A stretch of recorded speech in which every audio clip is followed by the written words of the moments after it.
복 있는 가정 시편 128편 1절에서 6절 말씀입니다.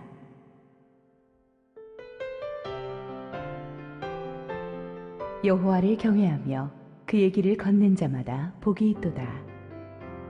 내가 내 손이 수고한 대로 먹을 것이라. 내가 복되고 형통하리로다. 내 집 안방에 있는 내 아내는 결실한 포도나무 같으며 내 식탁에 둘러앉은 자식들은 어린 감람나무 같으리로다. 여호와를 경외하는 자는 이같이 복을 얻으리로다. 여호와께서 시온에서 내게 복을 주실지어다. 너는 평생에 예루살렘의 번영을 보며 네 자식의 자식을 볼지어다. 이스라엘에게 평강이 있을지로다. 우리 하나님께 큰 박수로 영광 올려드리겠습니다. 축복된 주일 예배, 특별히 가정 예배, 예배드리러 나오신 성도님 모두를 환영하고 축복합니다. 오늘 아름다운 몸짓으로 또 찬양으로 귀한 특선을 해준 우리 유치한 팀 학생들에게 아낌없는 박수로 한번 격려해 주시겠습니까?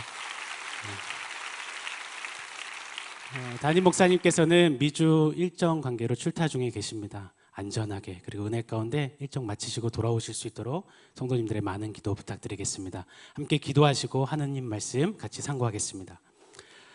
하나님 참으로 감사합니다. 살았고 운동력 있는 하나님 말씀 앞에 섭니다. 하나님 우리에게 말씀하여 주셔서 그 말씀으로 회복되어지는 인생, 그 말씀으로 다시 서는 축복된 가정 될 수 있도록 주님 말씀으로 역사하여 주시옵소서. 예수님의 이름으로 기도합니다. 아멘. 미국 뉴욕 출신으로 영국에서 활동했던 극작가이자 배우였던 존 하워드 페인은 힘든 유학 시절에 포기하고픈 숱한 위기 가운데서 그를 버티게 했던 원동력, 힘이 있었다고 합니다. 평생 이리저리 떠돌아다니면서 많은 어려움 속에서도 그가 꿋꿋이 일어설 수 있었던 비결은 그가 늘 외고 읊조렸던, 읽어내렸던 그가 직접 지은 시 홈 스윗 홈이라는 시입니다. 한두 절 소개해 드릴 텐데요. 이 세상의 여러 즐거움들과 화려한 궁전 같은 곳들을 다닐지라도 비록 초라한 곳이지만 내 집 같은 곳은 없다네. 하늘로부터 오는 아름다움이 우리를 거룩하게 하는 그곳, 온 세상 다 배회하여 찾아다녀도 정말 내 집 같은 곳은 없다네. 즐거운 곳에서는 날 오라 하여도 내 쉴 곳은 오직 내 집뿐일세. Home, home, sweet home. There's no place like home. 이라는 시입니다. 마음이 정말 포근해집니다. 기소 본능처럼 그래 맞아, 가정은 이런 곳이 하는 향수를 불러일으킵니다. 우리의 삶이 시작되고 마무리되는 마치는 그곳, 가정 아니겠습니까? 가장 먼저 손잡아준 곳, 그리고 마지막 순간에도 손잡아주는 곳, 바로 가정입니다. 이 가정의 부모님을 생각하노라면, 또 동기간 형제 자매들을 생각하노라면, 또 가정의 아내와 남편과 이 자녀를 생각하노라면 시린 일상 속에서 치열하게 살아내다가도 금세 가슴이 따뜻해짐을 느낍니다. 가족 안에서 이 가족의 응원과 신뢰와 격려와 이 사랑을 먹고 자라는 저와 여러분, 우리 아니겠습니까? 아빠 힘내세요, 우리가 있잖아요. 아빠 힘내세요, 우리가 있어요. 이 노래 한마디면 그냥 없던 힘이 불끈불끈 일어납니다. 그럼에도 불구하고 부모와 자녀, 이 부모로 인한 상처로 인해서 연락 한번 부모님께 드리지 못하는 자녀들, 자식들, 이 동기간 형제간의 불화로 인해서 명절이 되어도 왕래하지 못하는 이들이 생각보다 꽤나 많은 것이 오늘날 현실입니다. 이 가정이 따스함을 주는 동시에 기대한 만큼 더 큰 상처와 아픔을 주는 것도 사실인 것만 같습니다. 그런 시대에 사랑하는 성도 여러분, 우리들의 가정은 어떠합니까?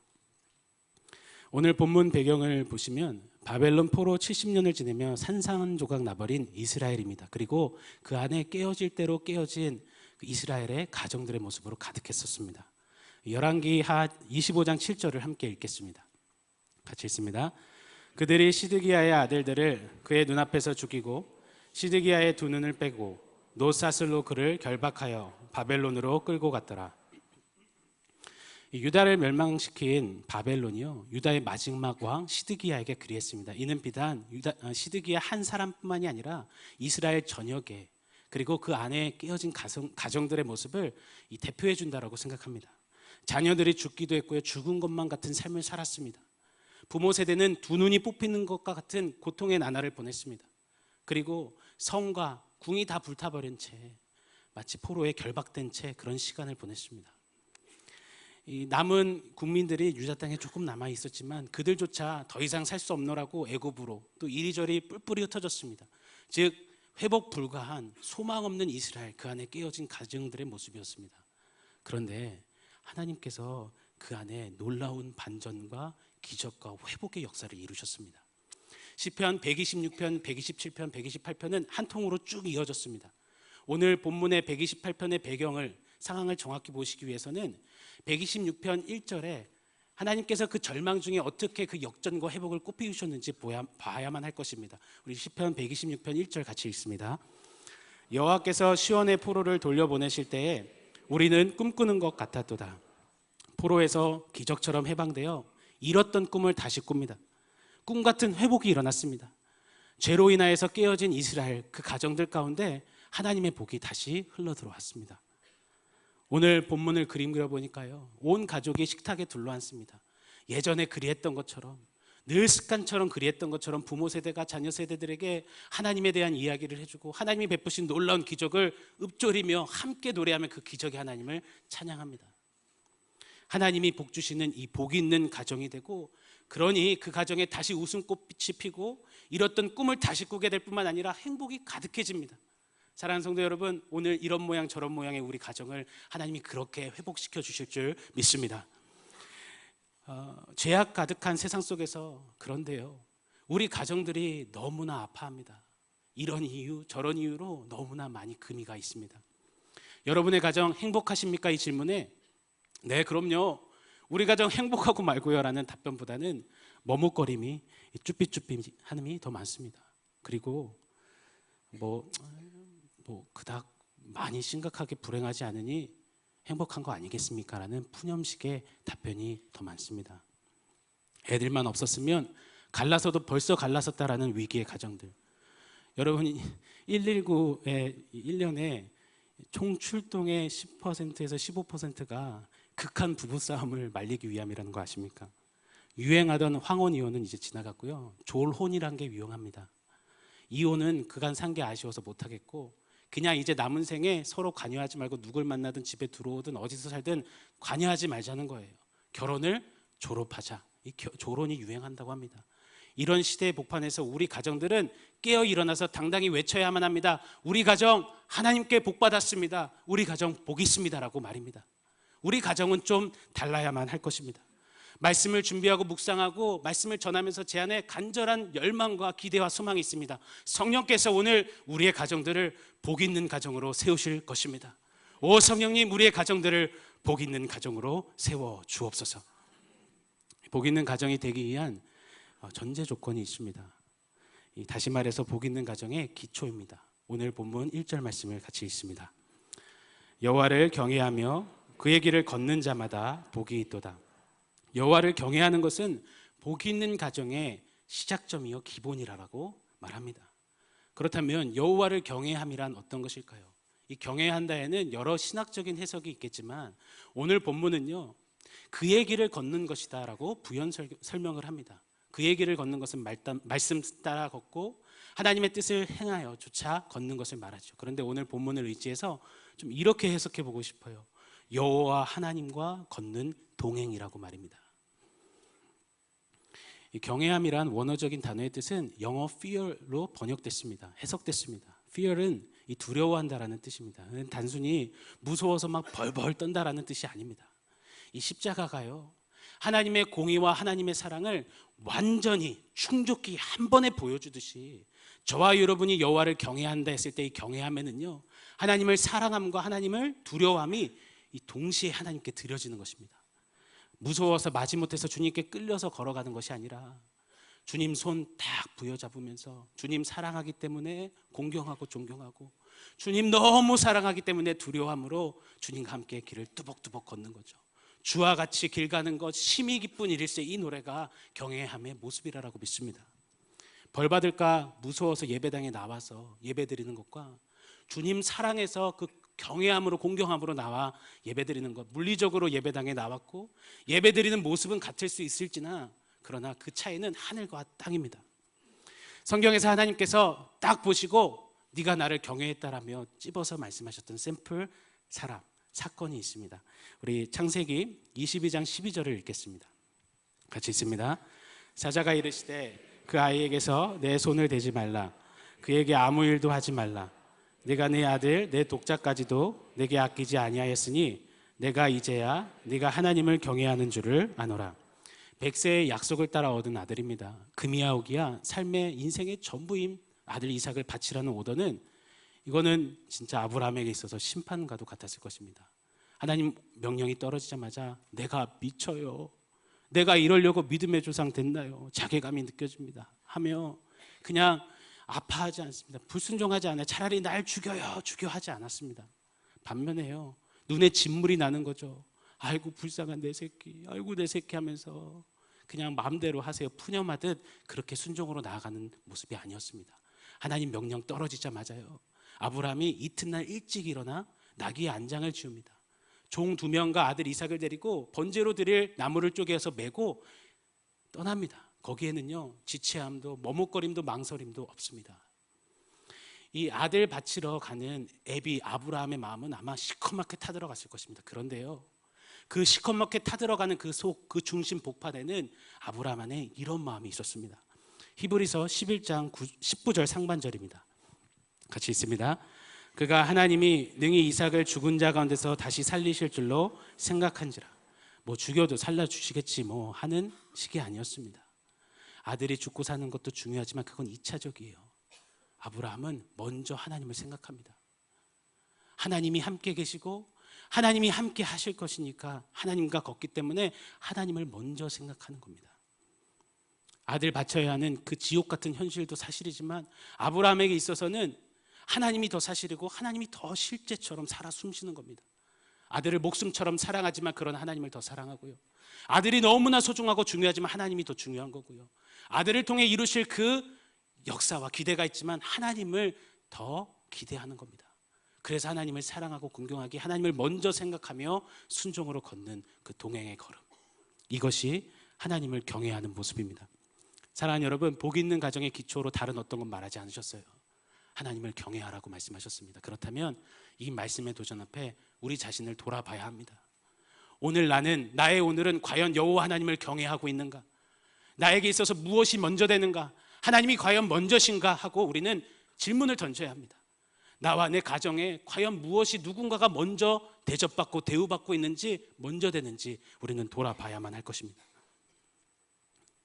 자식이 가정에서 주로 먼저 되지 않습니까? 자식의 교육, 자식의 미래, 자식의 건강, 자식의 행복이 먼저 될 때가 많습니다. 혹 돈, 경제적인 이슈가 먼저 될 때가 많진 않으신지요? 온갖 성공이라는 잣대와 기준이 우리 가정에 먼저 되진 않으십니까?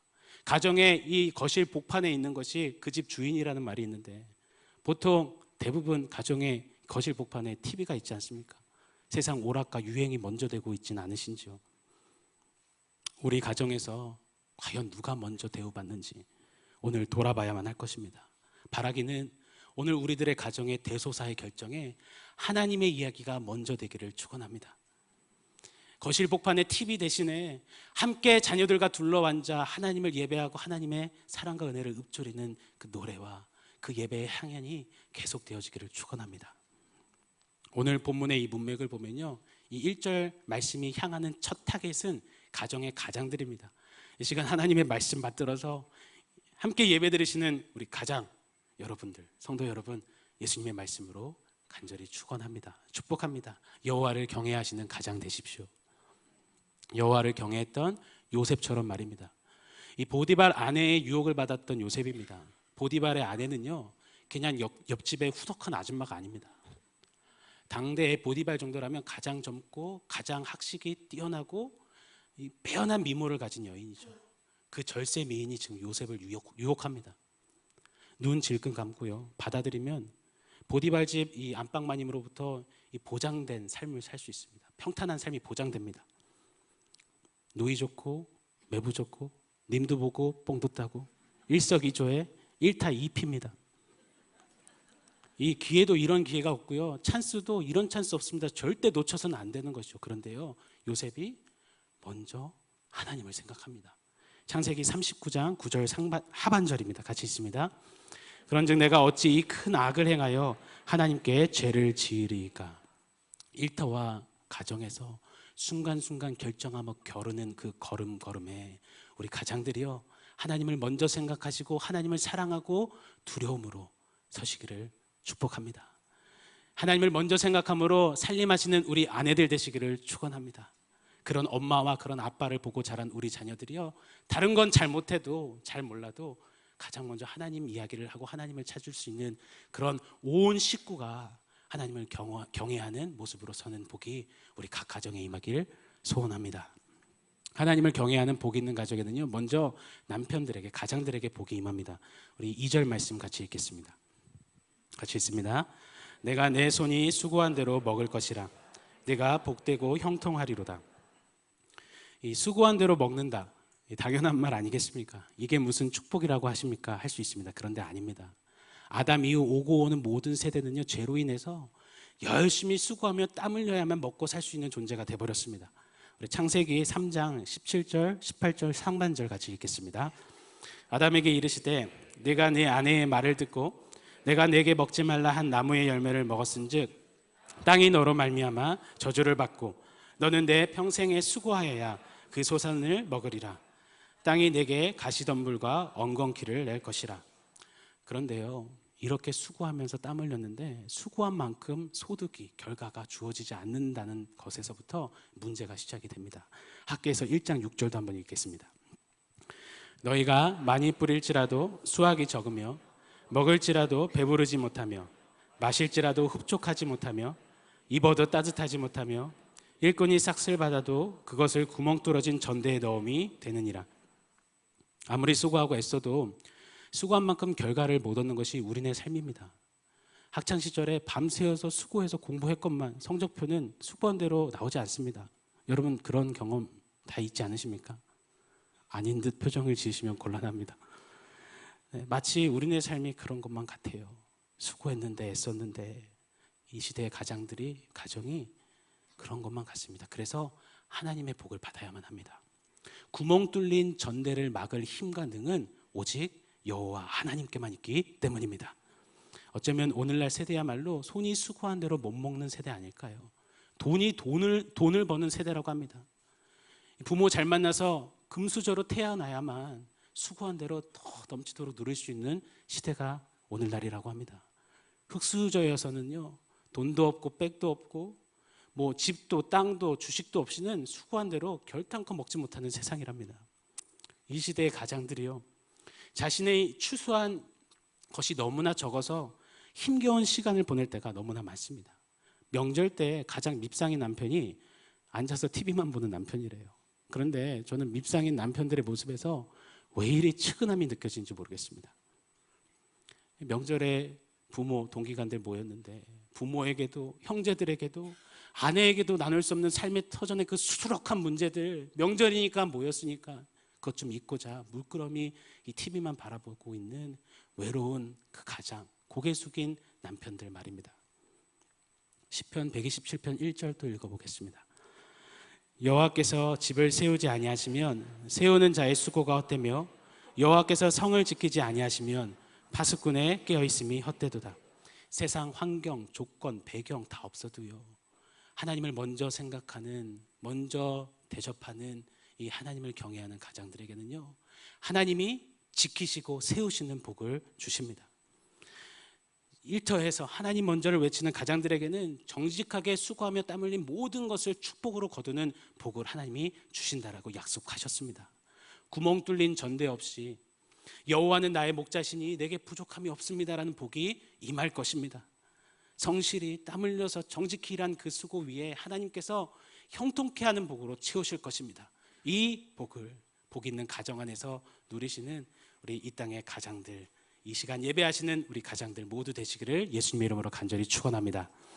하나님을 경외하는 복 있는 가정에는 또 아내가 복을 받습니다. 우리 3절 상반절 같이 읽습니다.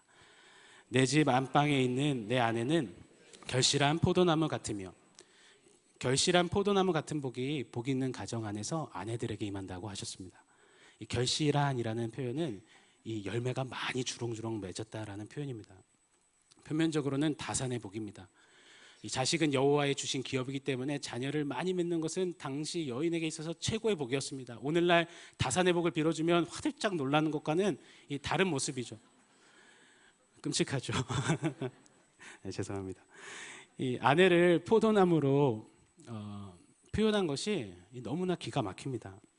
이 당시 고대 근동에서는 지하수를 마시지 못했다고 해요. 왜냐하면 석회질이 너무나 많아서요. 그래서 물을 마시기보다는 포도주를 마셨습니다.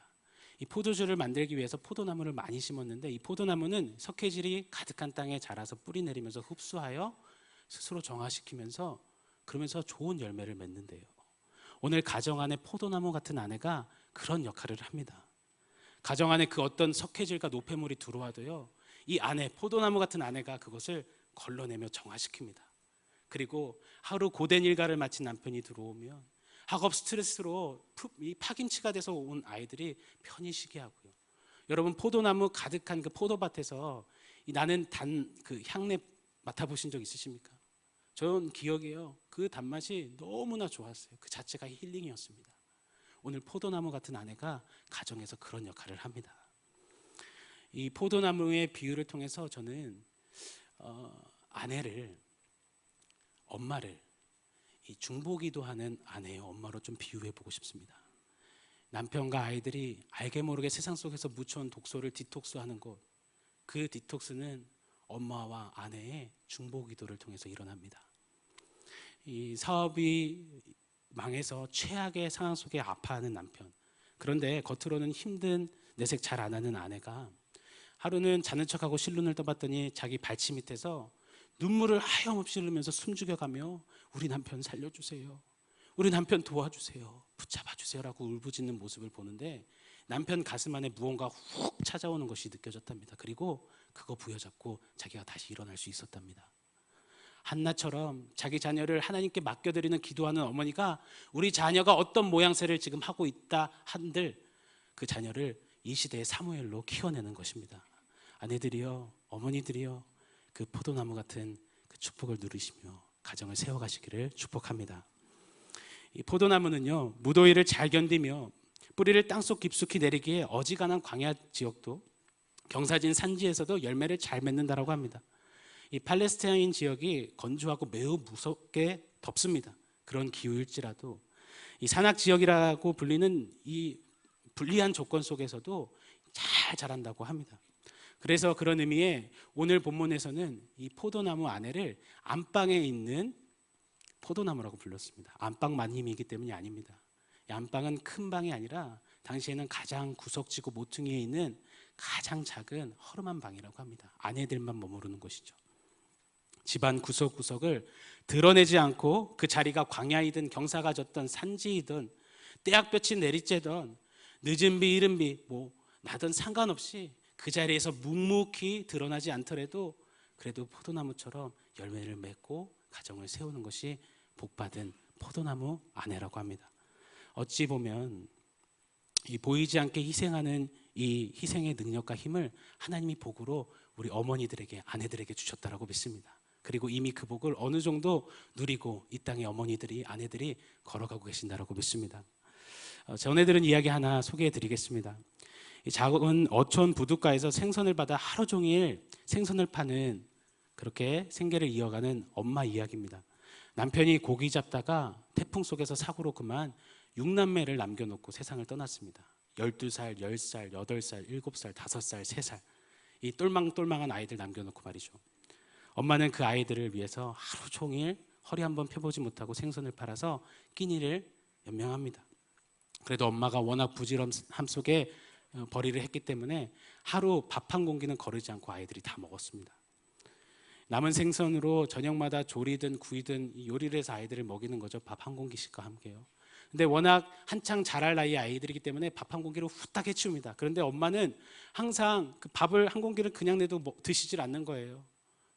그래서 이 아이들이 배고픈 마음에 엄마 밥그릇을 향해서 수저를 향하면 엄마가 매서우리만큼 손을 딱 치는 겁니다. 그리고 엄마 밥은 건드리지 마, 엄마 밥은 어림도 없어라고 답변을 하는 거죠. 엄마가 배가 많이 고프신가 보다 그러려니 했습니다. 근데 한날은 아이들이 너무 배가 고팠나 봐요. 참을 수가 없어서 그래서 그냥 매섭게 수저를 갖다 댔습니다. 엄마 밥그릇에요. 그랬더니 엄마가 안 돼 하면서 빨리 이 상을 정리하고 드는데 그만 아이 발에 걸려서 이 상을 널쳤습니다. 엄마 밥그릇이 내동댕이 쳐졌습니다. 그런데 순간 정적이 흐르고요. 엄마 밥그릇에서 주먹만한 무덩이가 나오는 거죠. 그리고 그 무덩이 위에 엄마는 밥알 몇 알 올려놓고 밥 먹는 신용을 했던 겁니다. 육남매가 어렸지만 왜 엄마가 식사 같이 안 하셨는지, 왜 엄마가 자기 밥그릇은 손도 대지 말라며 내 손을 때렸는지, 왜 엄마가 그렇게 밥그릇을 향한 내 수저를 보면 화를 내셨는지 그 이유를 알게 되면서 육남매가 같이 부둥켜 안고 엉엉 울었답니다. 그때부터 이 아이들이 이 엄마를 대하는 태도가, 이 아이들이 가난을 대하는 태도가, 이 아이들이 서로를 대하는 태도가, 이 아이들이 삶을 대하는 태도가 달라졌다라고 합니다. 가정주의를 맞이하여서 제가 시 한 편 읽어드리겠습니다. 심순덕 시인의 엄마는 그래도 되는 줄 알았습니다 라는 시입니다. 제가 읽어드리겠습니다. 엄마는 그래도 되는 줄 알았습니다. 하루 종일 밭에서 죽어라 힘들게 일해도 엄마는 그래도 되는 줄 알았습니다. 찬밥 한 덩이로 대충 부뚜막에 앉아 점심을 때워도 엄마는 그래도 되는 줄 알았습니다. 한겨울 냇물에서 맨손으로 빨래를 방망이질해도 엄마는 그래도 되는 줄 알았습니다. 배부르다 생각 없다 식구들 다 먹이고 굶어도 엄마는 그래도 되는 줄 알았습니다. 발뒤꿈치 다 헤어져 이불이 소리를 내도 엄마는 그래도 되는 줄 알았습니다. 손톱이 깎을 수조차 없이 닳고 문드러져도 엄마는 그래도 되는 줄 알았습니다. 아버지가 화내고 자식들이 속썩여도 전혀 끄떡없는 엄마는 그래도 되는 줄 알았습니다. 외할머니 보고 싶다, 외할머니 보고 싶다. 그것이 그냥 넋두리인 줄만. 한밤중 자다 깨어 방구석에서 한없이 소리 죽여 울던 엄마를 본 후론 아, 엄마는 그러면 안 되는 것이었습니다. 연약한 한 여성이요, 자기 앞가름하기도 버거웠던 여인이 어쩌면 예수 그리스도의 그 십자가의 희생을 가장 꼭 빼어 닮은 그 희생으로 어떤 열악한 조건과 상황 속에서도 가정과 남편과 자녀를 희생을 감수해서라도 세워갑니다. 이 희생의 복을, 희생의 힘을 하나님께서 포도나무 같은 아내에게 복으로 주셨답니다. 그런데요, 이 포도나무는요, 연약한 나무 중에 가장 연약하대요. 흐느흐느한 가지 탓에 스스로는 열매를 맺을 수가 없대요. 그래서 늘 지지대가 있어야만 한다고 합니다.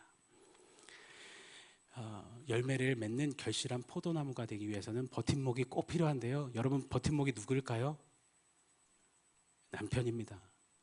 이 남편이 그냥 남편이 아니라 여호와를 경외하는 남편이 가장 큰 포도나무의 지지대랍니다. 그리고 자녀의 이 격려가 또한 버팀목이 되겠죠. 이 세상에 어떤 여인이 가장 아름다울까요? 고운 모양도 거짓되고 아름다운 것도 신속히 지나갑니다. 그런데 사랑받는 여인은 가장 아름답습니다. 남편의 사랑을 받고 자식의 격려를 먹는 포도나무 엄마는, 아내는 결실한 포도나무로 열매를 맺습니다. 남편들이요, 연약한 포도나무 아내들을 사랑하십시오.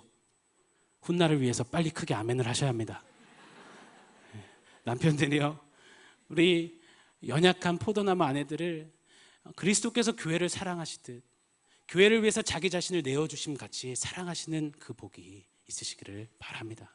자녀들이요, 엄마는 그래도 되는 줄 알았어요, 그래도 돼요 하며 그냥 지나치지 마시고요, 엄마 손 꼭 잡아주시며 엄마 고맙습니다, 엄마를 칭찬해 주세요, 엄마를 나 뜨거워도 사랑한다라고 한번 고백해 주십시오. 그럴 때 연약한 포도나무는 결실한 포도나무가 되어서 가정과 남편과 자녀를 세우고야 말 것입니다. 그런 축복된 우리 아내들 되시기를 예수님의 이름으로 축원합니다. 여호와를 경외하는 복 있는 가정에서는 자녀들이 또 복을 받습니다. 우리 3절 또 한번 읽어보겠습니다. 내 집 안방에 있는 내 아내는 결실한 포도나무 같으며 내 식탁에 둘러앉은 자식들은 어린 감람나무 같으리로다. 어린 감람나무와 같은 복이 복 있는 가정의 자녀들에게 임합니다. 감람나무 열매는요, 열매를 처음 맺기까지 최소 7년이 소요됩니다. 그리고 다 이 완숙히 자라기 위해서는 15년이 걸린다고 합니다. 그 15년만 넘기면 이 감람나무가 자라는데 그 수명이 수천 년을 간다고 합니다. 다 자란 이 감람나무는 1년에 0.5톤의 열매를 맺어요. 그 감람나무에서 짜낸 기름은 최고의 기름이고요. 그리고 그 몸통 나무는 최고의 목재로 사용되고요. 나무 껍질은 최고의 약재로 사용된대요. 그 열매로 사용받는 쓰임받음이 무궁무진하다고 합니다. 감람나무 한 그루만 있으면 온 식구가 먹고 마시고 살고요, 풍족히 남기었다라고 합니다. 사랑하는 성도 여러분, 부모된 우리 성도님들이요, 우리에게 선물로 허락하신 자녀들을 여러분 어떻게 지금 바라보고 계십니까? 우리 자녀들을 혹 내 안에 있는 염려와 두려움으로, 아니면 알게 모르게 자리 잡고 있는 내 안의 상처의 안경으로 바라보고 계시진 않으신지요? 아니면 내가 세우는 어떤 자아상으로, 그 기준으로 우리 자녀를 평가하고 계시진 않으신지요? 이 최근 시작한 뉴젠 주일학교 금요 모임 중에 이 부모학교에서 이런 강의 내용이 있었습니다. 자녀를 바라볼 때 doing, 그러니까 너 이거 참 잘해가 아니라 being, 그 존재 자체로 바라봐주는 것이 너무나 가장 중요하다라고 그런 강의의 내용이 있었습니다. 여러분, 아기가 처음 응애하고 태어났을 때 여러분 그 감격 기억하십니까? 아기가 처음 초등학교에 입학했을 때 그 감격, 그 벅차오름 기억하십니까? 얼마 전에 저희 큰 딸이 초등학교에 입학을 했는데요, 제 아내가 시작부터 끝날 때까지 옆에서 막 울더라고요. 아이가 중학교에 처음 입학했을 때 이 아이의 교복을 빨아서 널면서 그 교복 붙잡고 그냥 하루 종일 하염없이 울었다는 엄마의 고백도 들었습니다. 여러분, 그냥 존재 자체로 감격이 되고 존재 자체로 감사했던 우리 아이들 아니겠습니까? 뉴젠 부모학교에서 제가 전해드린 이야기 하나, 또 가정주일이니까 소개해드리겠습니다.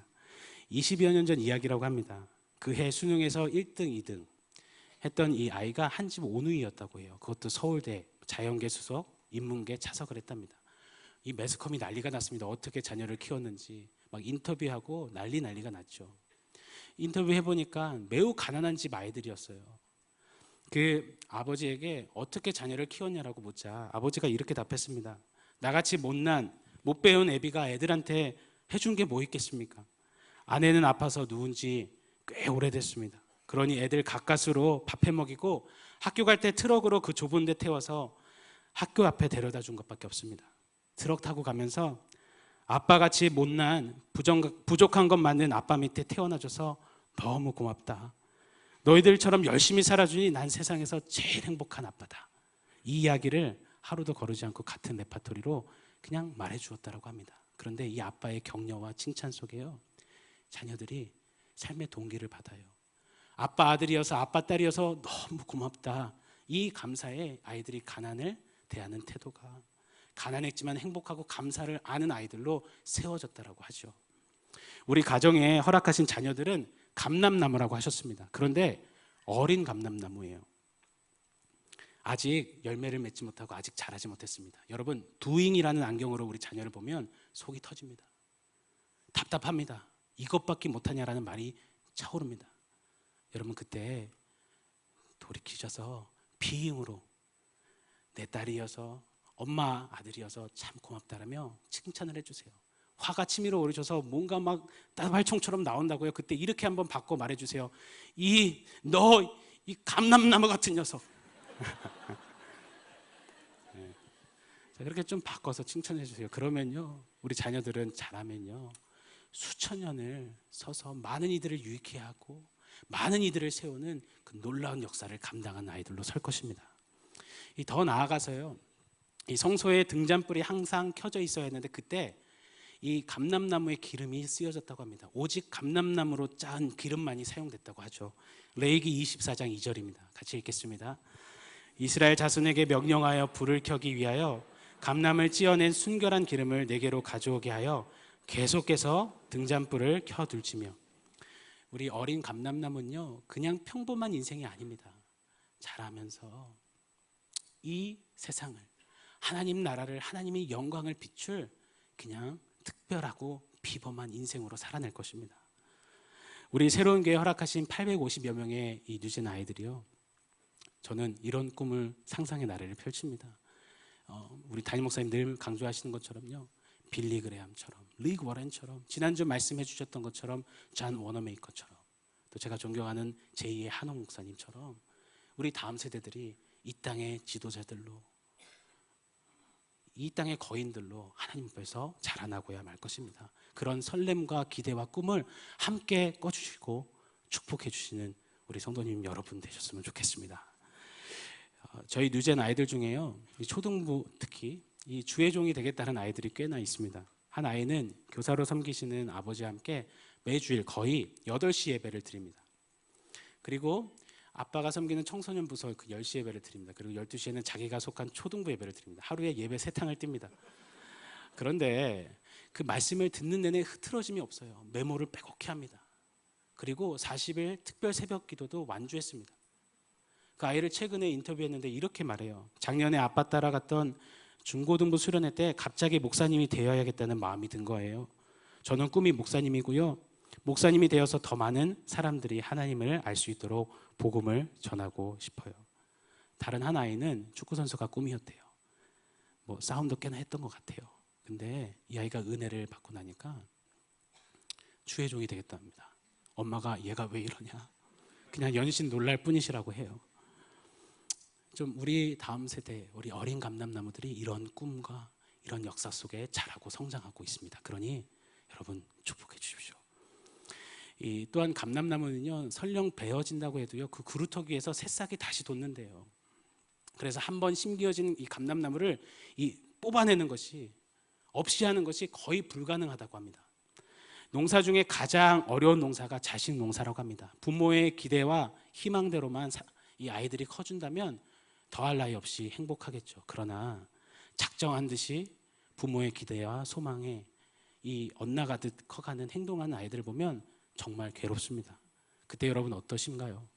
포기하셨다고요? 이제 소망이란 희망이란 더 이상 보이지 않으신다라고 푸념하십니까?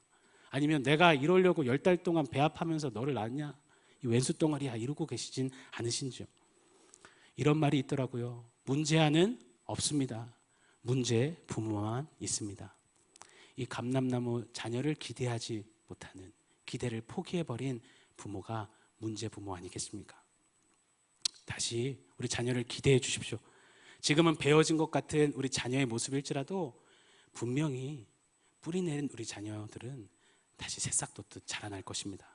감람나무가 완전히 자라기까지 그 15년이 걸리는 기간 동안 다른 어떤 것 말고요, 좀 신앙과 믿음과 하나님의 이야기를 좀 들려주시고 그 안에 뿌리 내리게 해주십시오.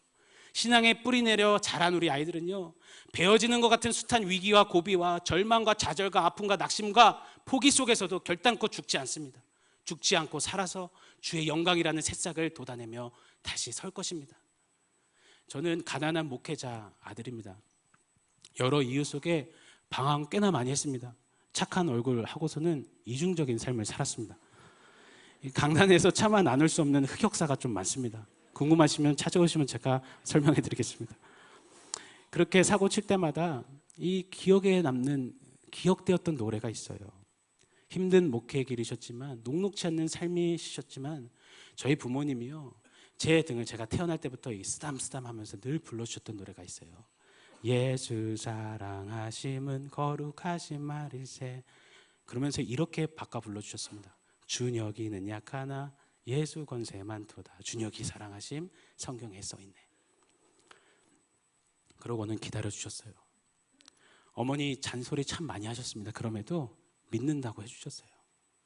제가 사랑받고 있음이, 나는 약하지만 그래도 내가 약할 때 누군가가 강함 되신다는 사실이 그 위기 앞에서 제게 무기가 되더라고요. 제 삶의 위기마다 베어지는 아픔의 순간마다 새싹 돋게 했습니다. 그리고 지금 저는요, 저희 두 아이에게 똑같이 노래 불러줘요. 쓰담쓰담 하면서요. 다른 거 잘 못해줘도 이거는 빼놓지 않고 합니다. 예수 사랑하심은, 소원이 사랑하심, 건욱이 사랑하심 하고 말입니다. 기대에 부응하는, 부모의 기대를 먹고 자라나는 어린 감람나무 우리의 자녀들입니다. 오늘 자녀 문제, 자녀와의 갈등, 자녀 때문에 눈물 지으시는 우리 성도님들 계시다면 잠시 뒤로 하시고요, 오늘 말씀 힘입으셔서 우리 자녀들에게 한번 노래해 주십시오. 이 청소년을 두고 계신 부모님들 계시다면 노래하지 마십시오. 다 도망갈 거예요. 그러니까 나지막하게 선포해 주세요. 예수 사랑하심은 거룩하신 말일세. 우리 자녀 누구누구는 약하나 예수 권세만 뜨다. 우리 아들 우리 딸 사랑하심 하고 말입니다. 오늘 말씀을 보면은요, 이 감람나무를 이 식탁에 둘러앉은 자녀라고 비유하셨습니다. 식구라는 말의 뜻이요, 밥을 같이 먹는 사이 아니겠습니까? 근데 단순히 밥 같이 먹는 사이 정도가 아니라 신앙의 밥을 같이 먹는 사이가 식구, 가정입니다. 매일 우리 자녀들에게요, 따뜻한 영적인 집밥을 먹여주시는 우리 가정, 우리 부모님들 되시기를 축복합니다. 이 세상이 주는 이 삼각김밥과 이 컵라면으로 영적 허기를 때우는 우리 자녀들 되지 않게 해주십시오. 이를 위해서 저희 뉴젠 주일학교에서는요, 이 하루에 한 번은 최소 아이들에게 영양식으로 따뜻한 이 영적 밥 먹이려고 이 12명의 전도사님들과 이 2명의 목회자와 240여 명의 이 선생님들이 애쓰며 준비합니다. 모여서 기도하고 흩어져서 아이들 이름 불러가면서 기도하고요. 이 황금 연휴에서도 내어놓고 어제 보니까 돌고래 달고 막 풍선 불고 계시다고요.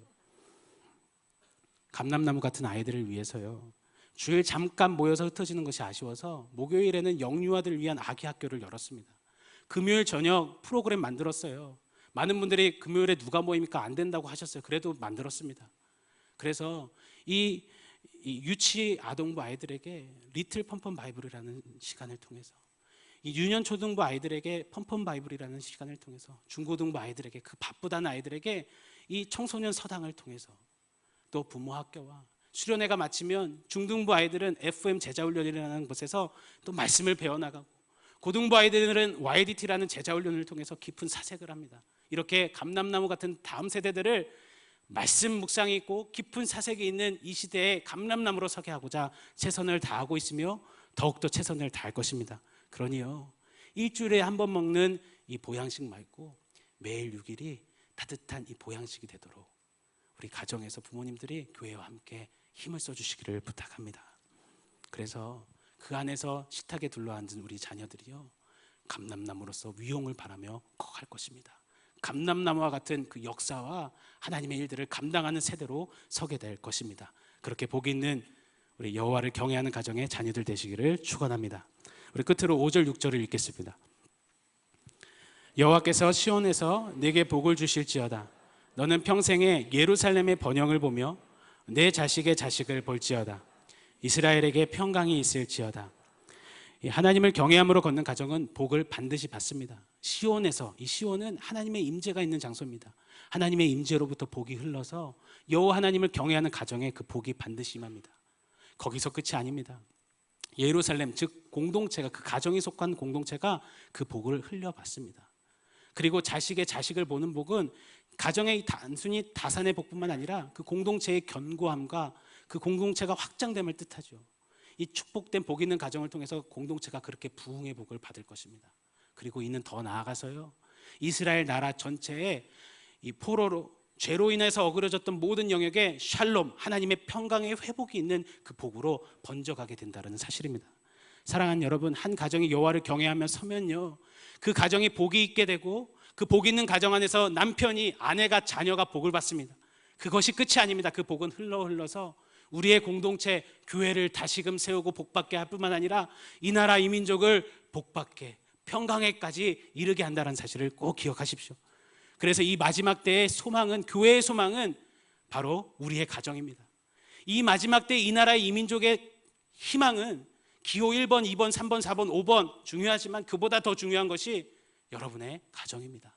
오늘 여호와 하나님을 경외함으로 복 있는 가정 되셔서 이렇듯 축복의 통로 되시는 축복된 가정 되시기를 예수님의 이름으로 간절히 축원합니다.